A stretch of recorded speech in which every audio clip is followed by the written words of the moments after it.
Welcome to Cool Talk. Today we're discussing ancient India and we will touch on modern history as well. When we think of India, it's a fascinating history. We might think about the vast, diverse land and talk about the endemic animals that are found nowhere else. You could take in the ruins of all those ancient temples, the 1.2 billion people living in this diverse land, the spirituality, the mysticism, home of four major religions. You might think of squalor and poverty, or you might take in the Bollywood musicals. When it comes to India, there's a lot to talk about. This is India today. The earliest history began up here, up north in the Indus River Valley by what is today modern-day Pakistan, which was part of India. Now, India is very isolated. It has oceans on either side, and up north, the beautiful Himalaya mountains. Well, drawings have been found on cave walls from prehistoric times, but in the 20th century, archaeologists found the remains, the ruins of the Harappan civilization and Mohenjo-Daro, 2 out of 2,000 cities that we had no idea even existed. It turns out that ancient India used to trade with Samaria and was one of the most advanced civilizations on earth. They had indoor plumbings. They had writings that we found but haven't been able to decipher yet. So what happened? It is believed that invasions from the north, along with the river courses changing, brought catastrophe. From up north came a people, the Dravidians from Asia. The Dravidians were a short, dark people. They left their mark, they left some architecture. But then future invasions from the Indo-Europeans would push the Dravidians south. And India is so isolated that today they are still there.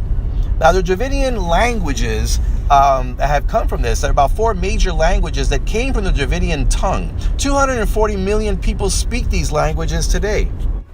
The actress Aishwarya Rai has Dravidian genes. In 1500 BCE, the Indo-Europeans came. They were also known as the Aryans.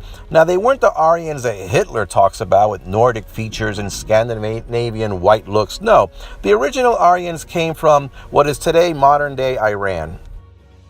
And with this invasion came a new language, a mixture of Greek and Roman, Sanskrit.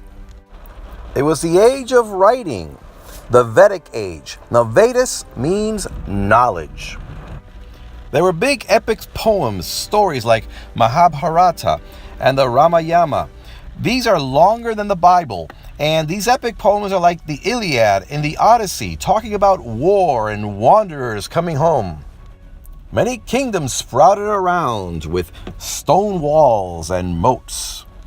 Now, the worst thing is that Indo-Europeans believed that others were inferior to them. They passed laws to avoid interracial marriages, and with time, more separations grew.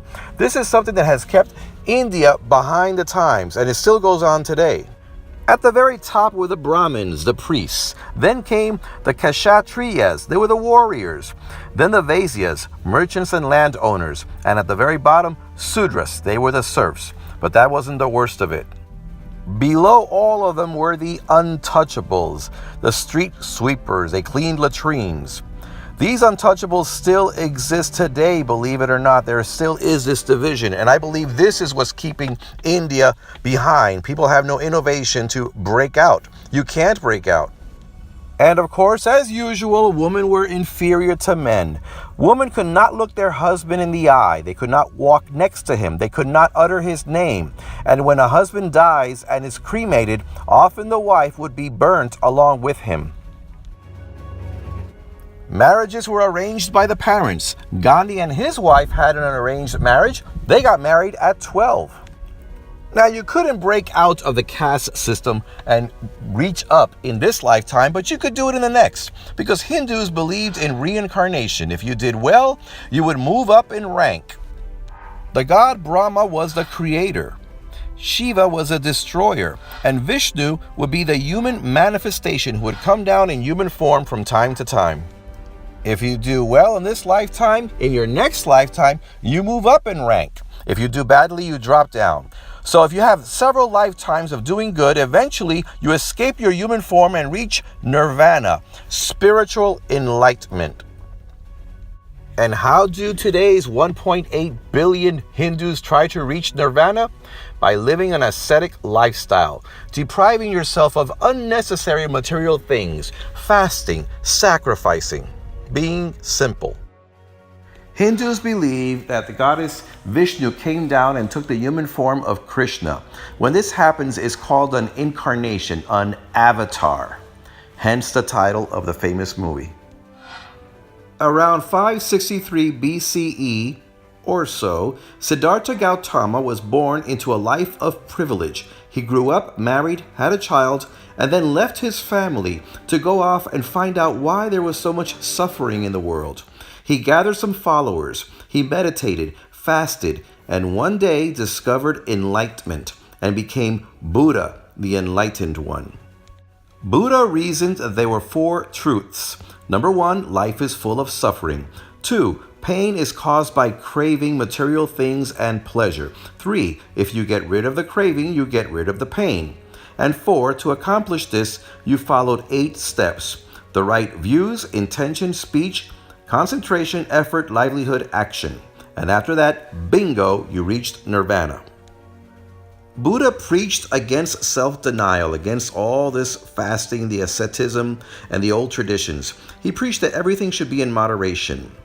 He was against the caste system. He believed that we were all equals. He accepted women as equals.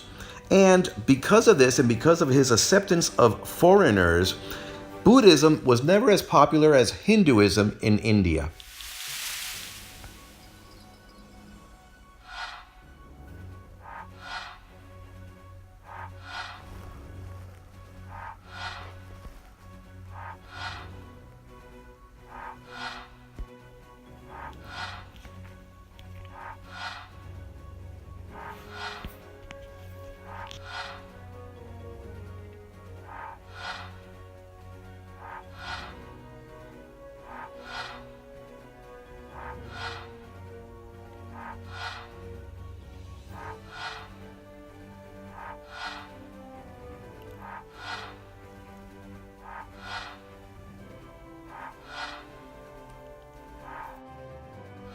Now, Tenzin Gyatso is the 14th Dalai Lama. The Dalai Lama is a branch of Buddhism that took off in Tibet. Around this time, the Mahavira Vardhamana revived the teachings of Jainism, probably the most peaceful religion in the world. Jains abstained from all animal products. He wouldn't even eat onions, believing there were invisible living things on them. He was right, they're called microbes. Anyway, he wouldn't eat them to not disturb those little living beings. The Jains would wear face masks so they don't risk accidentally inhaling an insect. One class of Jains wore white, the other walked around butt naked. For 2 reasons. You don't want to have any possessions, but also clothes are made from fiber, and fiber comes from trees. Jains believed that all living things, even plants, have souls. Now, Jains would often fast to death voluntarily, trying to reach that enlightenment, causing bans to be put on it in India, calling this fasting to death suicide. Not too long ago, a 13-year-old girl died while fasting after 68 days of not eating. There are over 5 million Jains in India today. Now let's talk about cows. You could use cow dung to make fires. You could use cow urine as medicine. You could drink the milk, you could use the butter. They were used as currency in ancient India, and today cows are considered sacred. Now, a dynasty, an empire stretched across India called the Nanda Empire, that in 326 BCE, Alexander the Great decided to invade. Now, he took over Porus, he won that battle, but by that point his men were near mutiny, so he turned around and went back. We can only speculate what would have happened if Alexander the Great would have stayed. Some feel he could have won in a matter of months and brought Hellenistic culture to India. We can only imagine. Nevertheless, he did inspire one Hindu, Chandragupta Maurya. Chandragupta assembled an army, took over many lands, expanded and conquered the Indian subcontinent, establishing the Mauryan Empire. He passed major economic and political reforms. His government was centralized, efficient. He built irrigation systems, temples. He built many roads, one of them 1,200 miles long. He had a permanent army of 600,000 infantrymen, 30,000 cavalry, and 9,000 war elephants. He later became a Jain, decided to reach enlightenment, and starved himself to death. His grandson, Ashoka, expanded the empire even further, but after a couple of 100,000 people died, he felt bad and became a Buddhist. He decided to change his ways.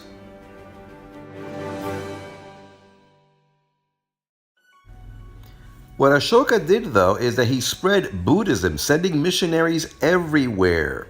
There are about 500 million Buddhists today, but only 9 million of them are in India. There are 45 million Buddhists in Japan, 64 million in Thailand, and 244 million in China. India would break apart and get together again, establishing many empires and dynasties. It is said that Doubting Thomas, according to some ancient writings, reached India in 52 AD through the state of Kerala. He was persecuted and murdered there. But then Europeans began to colonize and they spread Christianity, sending missionaries. And there are about 2.3% of India is Christian today. Doesn't sound like much, but that's 28 million people. Many Jews went to India, especially after the destruction of the temple in 70 AD. They escaped the Roman dominance, and these are Jews in Cochin, India today. The Gupta Empire era was the golden age for India. It was the time of the mathematician Aryabhata, who began the use of the decimal system and the integers, and also the use of the number 0. The only other civilization on earth that was using the 0 were the Mayans, a world away in the Americas in the Yucatan Peninsula. He also developed the use of pi, the pi value. Trade with Rome began as the Romans began looking for silk and spices, and the city of Kerala became a trade center, a major trading post, one of the cities that Christopher Columbus looked forward to visiting over 1,000 years later. Then the Muslims came to invade as early as 712 AD. By 1221, Genghis Khan and his Mongols would take over, and North India would fall under the heel of Timur the Lame, or Tamerlane, who would rule aggressively, and his military conquest caused the deaths of 17 million people, which was 5% of the world population at that time. Now the Hindu Shahi kingdom under Jayapala resisted, amassing an army of over 100,000 horsemen and innumerable foot soldiers. He decided to invade the kingdom of the Ghaznavids, the Muslims, and there their king, Sebuktigin, climbed a hill and he saw that ocean of army in front of him. He probably thought he was done for, but he had a plan. He divided his troops in groups of 500, where they would attack a piece at a time at one part of Jayapala's army, wearing them down at that section little by little. Needless to say, after a long, hard battle, he won. Jayapala pulled back. Years later, Jayapala would try to invade again and he would fail. After that, he committed suicide. In 1526 came the Mughal dynasty, a kingdom established by the king Babur. At this point, India surpassed China as the largest economic power. Akbar the Great tried to get along with the Hindus, respecting their tradition, and Shah Jahan erected a monument to his wife. It is called the Taj Mahal.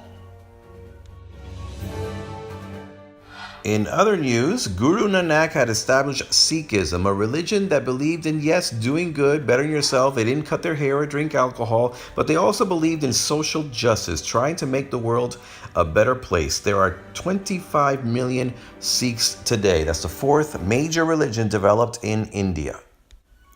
4 years after Columbus failed to reach the Indies, Vasco da Gama, Portuguese explorer, in 1496 circumnavigated Africa and reached Calicut, India, establishing trade posts along the way. Colonies were built all over Brazil, Africa, and India. Portugal was now a world power. In the 1600s, Queen Elizabeth I of England gave a royal charter to the British East India Company to trade in the Indies in order to compete with the Spanish and the Portuguese. Now, at first, the focus was trade, but then it became territory. As the Mughal Empire declined in power, the East India Company tried to take over. And yes, the East India Company was powerful. It had a private army of its own of 260,000 troops, double the size of the British Army. It came to rule. Large areas of India came under the British East India Company and later would fall under Britain itself. During this period of British colonialism, the divisions and racism that already had existed in India were divided even further. Britain's policy was to divide and conquer and bleed India dry. They used up India as much as they could. British policies brought mass starvation and famine. It is estimated that at least 35 million people starved to death. There was a lot of resistance, many nationalist movements of Hindus and Muslims and Sikhs, most notably Mohandas Gandhi and his movement of non-violence, non-cooperation. He succeeded in getting the British to leave in 1947. Unfortunately, the divisions between the Hindus and the Muslims remained strong, and the country split, thus the creation of Pakistan. And as the Muslims went to Pakistan and the Hindus went to India, it was a refugee crisis of epic proportions where hundreds of thousands died. And then Gandhi was assassinated. Gandhi's friend Nehru continued as the first Prime Minister of India. He had named his daughter after his friend Gandhi, Indira Gandhi. She would later become Prime Minister herself, but she would be assassinated as well. And she was succeeded by her son, Rajiv Gandhi. Unfortunately, he too was assassinated. Out of 9 countries that have the nuclear bomb, 2 of them are India and Pakistan. India has a lot of problems, but it also has a lot of potential. And perhaps by entering the global market, it will help to break those divisions that were created thousands of years ago. We hope for them the very best. The world is watching. But now, this is Cool Talk, and for my next video, we're going to visit the Aztec world. In the meantime, subscribe. Thanks for watching.